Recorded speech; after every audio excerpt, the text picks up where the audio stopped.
দেবিকা মিত্রের কলমে আজকের গল্প দহন। নিতু অনেক আশা নিয়ে সমীরনের হাত ধরে এই চক্রবর্তী বাড়িতে এসেছে। নিতু জানে ওকে মেনে নেওয়া এই ব্রাহ্মণ বাড়িতে সম্ভব নয়, তবু সমীরনের প্রেম ভালোবাসাকে প্রত্যাখ্যান করতে পারেনি। সমীরনের আশ্বাসের ওপর ভরসা করে নিতু, ওর হাত ধরে। সমীরন আশ্বাস দিয়েছে কেউ না মেনে নিক ওর মা, শান্তা দেবী নিশ্চয়ই ওকে মেনে নেবেন এবং সবার বিরুদ্ধে গিয়ে নিতুকে বরণ করে ঘরে তুলবেন। সমীরন বাড়ির বেল বাজাতেই ওর দাদু দুর্দান্ত প্রতাপ নরনারায়ণ চক্রবর্তী গম্ভীর স্বরে দোতলার ঘর থেকে জানতে চান কে কে এসেছে এই ভর দুপুরে। দিনে দিনে ফেরিওয়ালাদের সাহসটা বেড়ে যাচ্ছে দেখছি। হরি হরি বলে দিনরাতের কাজের লোককে ডেকে বলেন, যদি ফেরিওয়ালা হয় তবে তাকে বেশ ভালো করে বুঝিয়ে দিবি, বলবি এই বাড়িতে কেউ ফেরিওয়ালার থেকে জিনিস কেনে না। এরপর যদি আর কোনো দিন কেউ দুপুরে বেল বাজিয়ে ভাত ঘুম নষ্ট করে তাহলে তার কপালে দুঃখ আছে, এটাও বলে দিস। হরি হাত কসলাতে কসলাতে বলে, আগে বাবু ফেরিওয়ালা নয়, ছোট দাদাবাবু এসেছেন, সঙ্গে সেই নষ্ট মেয়ে মানুষটাও আছে। নারায়ণবাবু এতক্ষণ শুয়ে শুয়ে কথা বলছিলেন, এবার তড়াক করে বিছানায় উঠে বসে বলেন, বটে ছোট নাতির দেখছি সাহস খুব বেড়েছে। উনি অন্য সময় সমীরনকে ছোটন বলে ডাকেন, কিন্তু রাগ হলে ছোট নাতি বলেন। বিছানার এক পাশে রাখা লাঠিটা নিয়ে বিছানা থেকে নেমে পায়ে চটিজোড়া গলিয়ে মেঝেতে লাঠির আওয়াজ করতে করতে সিঁড়ি দিয়ে নিচে নেমে এসে দেখেন ওনার আদরের ছোটন সেই ধর্ষিতা মেয়ে নিতুকে একেবারে বিয়ে করে বাড়িতে এনেছে। উনি চিৎকার করে ওঠেন, বলেন, যাও এক্ষুনি এ বাড়ি থেকে বেরিয়ে যাও। তোমার সাহস কি করে হয় ওই নষ্ট মেয়েকে নিয়ে এই চক্রবর্তী বাড়িতে ঢোকার? হরি হরি বলে চিৎকার করে হরিকে ডেকে বলেন, ওদের ঘাড় ধাক্কা দিয়ে বের করে দে, ওই জায়গাটা ভালো করে ধুয়ে দিবি, আর তোদের গিন্নিমাকে বলবি ওখানে যেন ভালো করে গঙ্গা জল ছিটিয়ে দেন। আর বড় খোকাকে বলবি এই মুহূর্তে যেন আমার ঘরে আসে, আমার দরকার আছে। কালীবাড়িতে শান্তি সস্তায়নের ব্যবস্থা করতে হবে, তাই ঘোষাল বামুনকে খবর দিতে হবে। ওনার চেঁচামেচিতে ওখানে বাড়ির সবাই জড়ো হয়েছেন, কিন্তু কারো মুখে একটাও রা নেই। সবাই অবাক হয়ে নিতুকে দেখছে, ওর রূপ দেখে কেউই অন্য কথা ভাবতে পারছে না। সবাই সমীরন আর নিতুর কথা জানতো, কিন্তু কেউ নিতুকে আগে দেখেনি। নিতুর যদি এমন রূপ হয় তবে ছেলেদের মাথা ঘুরবেই। ওদের যদি এমন হয় তাহলে ছোটনের দোষ কোথায়? এই চক্রবর্তী বাড়িটা এখনও একটা একান্নবর্তী পরিবার এবং এই পরিবারের সর্বময় কর্তা হলেন নরনারায়ণ চক্রবর্তী। ওনার 3 ছেলে, সবাই বিবাহিত এবং তারা তাদের ছেলে মেয়েদের নিয়ে এখানেই থাকেন। এখনও কর্তার কথায় এ বাড়ির শেষ কথা। ওনার স্ত্রী কমলা দেবীও ওনার ভয়ে ভীত হয়ে থাকেন। ওনার মুখের ওপর কথা বলার ক্ষমতা কারণ নেই। 82 বছরের নরনারায়ণবাবু এখনও খুব শক্ত আর ওনার সামর্থ্য দেখার মতো। সবাই যখন ওনার ভয়ে থরথরি কম্পমান, তখন সমীরন এমন একটা ঘটনা ঘটাবে সেটা অকল্পনীয়। নরনারায়ণবাবু ওখান থেকে চলে যাওয়ার পর বাকিরাও একে একে প্রস্থান করে। নিধু মাথা নিচু করে দাঁড়িয়ে চোখের জল ফেলছে, মনে ভাবে এখন কোথায় যাবে। সমীরনকে যদি এখান থেকে তাড়িয়ে দেওয়া হয় তাহলে ওরা যাবে কোথায়?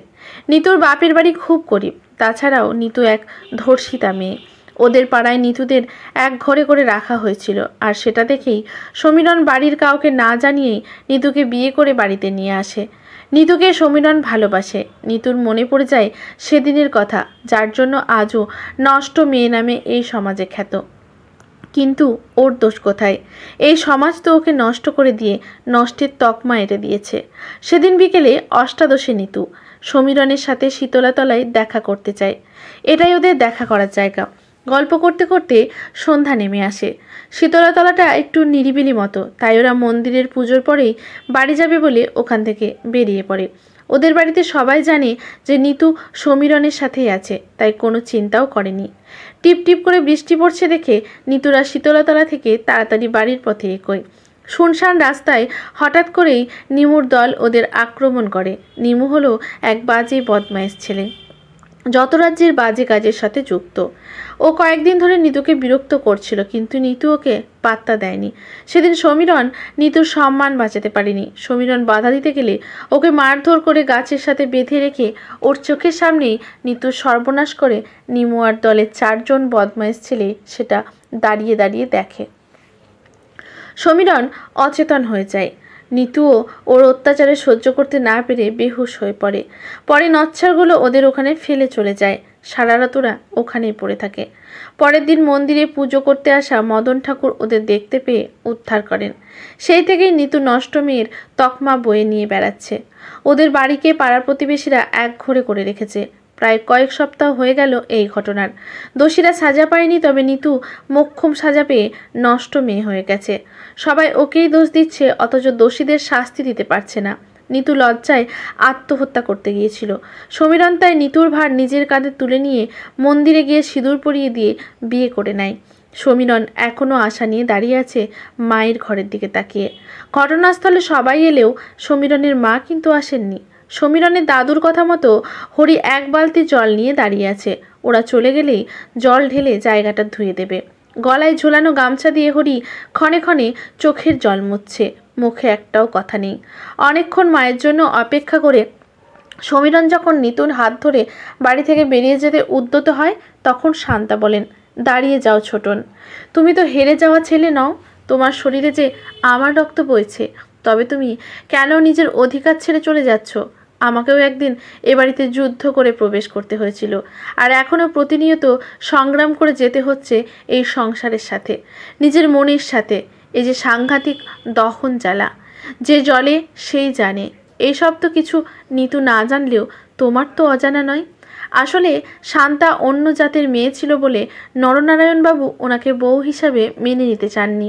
বাড়ির এক কোণে ওনার ঠাঁই হয়। পরে নিজের দক্ষতায় এই বাড়ির বউয়ের সম্মান ফিরে পান, তবে এখনও শ্বশুরমশাই কথা শোনাতে ভোলেন না। সমীরণ নিতুকে নিয়ে দাঁড়িয়ে পড়ে। দেখে ওর মায়ের এক হাতে বরণডালা, অন্য হাতে শাঁখ। শান্তা ভালো করেই জানে এখানে শাঁখ বা উলু দেওয়ার কাউকে পাবে না, তাই সবাই কিন্তু কেউ নরনারায়ণবাবুর কথাকে উপেক্ষা করে শান্তার কথায় সায় দেবে না। তাই বরণের সমস্ত জিনিস নিয়ে আসে ঠাকুর ঘর থেকে। মাথায় ঘোমটা দিয়ে 2 ঠোঁটের মাঝে কাপড়টা দেন। ঠোঁট দিয়ে কাপড় চেপে ধরে ওদের বরণ করেন।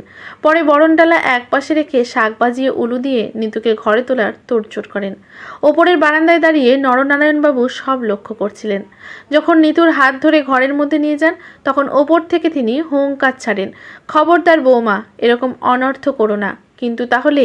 শান্তা বলেন, তাহলে কি বলুন? বলুন তাহলে কি? তাড়িয়ে দেবেন আমাকে? পারবেন তো? আজ যদি নিতু আপনাদের নিজের মেয়ে বা নাতনি হতো, তাহলে কি তাড়িয়ে দিতেন, নাকি নিজের পরিবারের লোক নয় বলে অস্বীকার করতেন? আপনি ভালো করেই জানেন সেদিনের সব ঘটনাটা। বলতে পারেন ওই মেয়েটার দোষ কোথায়? ও গরিব বলে ওর দোষটা ধামাচাপা দিতে পারছে না, তাই একে নষ্ট মেয়ে তকমা নিতে হয়েছে, তাই না? এই ঘটনাটা যদি সমীরণ নিতুকে বিয়ে করার পর ঘটতো, তাহলে কি করতেন বাবা? নাতবউকে গঙ্গার জলে ধুয়ে শুদ্ধ করে নিতেন, নাকি ওদের তাড়িয়ে দিতেন? নরনারায়ণবাবু বলেন, চুপ করো বৌমা, অনেকক্ষণ থেকে অনেক বড় বড় কথা বলছো শুনছি। সাহস তোমার বেড়ে গেছে দেখছি। বেশি বড় বড় কথা বললে কি করবেন বাবা? শান্তা বলেন, পারবেন না কিছু করতে। ওকে তাড়িয়ে দিলে যেমন আপনার সম্মান বাড়বে না, তেমন আবার ওকে মেনে নিলে আপনার সম্মানও কমবে না, বরং সবাই আপনার সাহসকে বাহবা দেবে। এই দহন জ্বালায় আমি অনেক জ্বলেছি, জানি এই দহনের কত কষ্ট, তাই ওকে আমি আমার ছেলের বউ করে ঘরে তুলে নিলাম। আজ না হয় আপনার অবাধ্য হলাম। একবার তো আপনাকে বিশ্বাস আর ভরসা করে ঠকেছি বাবা, সেই ক্ষতি কি আর কোনোদিন পূরণ হবে? আজ আমার মেয়েটা আপনার ভুল সিদ্ধান্তের জন্য অকালে চলে গেল। কেমন আপনার ভুল সিদ্ধান্তের জন্য বাবা? ফিরিয়ে দিতে পারবেন আমার মেয়েকে? আমার মেয়ের কি দোষ ছিল বলুন তো? আসলে সমীরণের দিদি কাজল একজনকে ভালোবাসত, কিন্তু সে ভালো রোজগার করতো না। সেটা নরনারায়ণবাবু জানতে পেরে রাতারাতি কাজলের বিয়ের সম্বন্ধ করে বিয়ে দিয়ে দেন। বিয়ের পর জানা যায় সেই ছেলেটার আরেকটি বউ আছে। সম্পত্তির লোভে কাজলকে বিয়ে করেছিল। বিয়ের পরের দিন শ্বশুরবাড়িতে গিয়ে সেটা জানতে পেরে যায় কাজল। বউ ভাতের দিন কাজল শ্বশুরবাড়িতেই গলায় দড়ি দিয়ে আত্মহত্যা করে। শান্তা দেবী নিতু আর সমীরণকে নিয়ে ঘরের মধ্যে ঢুকে যেতে যেতে বলেন, আপনার জন্য আমি আমার মেয়েকে হারিয়েছি, কিন্তু পারবো না আমার ছেলেকে হারাতে। তাতে যদি এই বাড়ি ছাড়তে হয় তো রাজি। আপনি ঠিক করুন কি করবেন। এই বাড়ির সবাই আপনার ভুল সিদ্ধান্তগুলোকে মেনে নিয়েছেন সব সময়। আমি আজ আপনার ভুল ভেঙে দিয়ে ওদের ঘরে তুললাম। একজন কাউকে তো প্রতিবাদ করতেই হতো, তা না হলে আপনি তো আপনার অন্যায়গুলো করেই যেতেন, আর আমার মতো হয়তো অন্য কারোর কোল খালি হয়ে যেত। নরনারায়ণবাবু চুপ হয়ে যান, নীরবতায় সম্মতির লক্ষণ।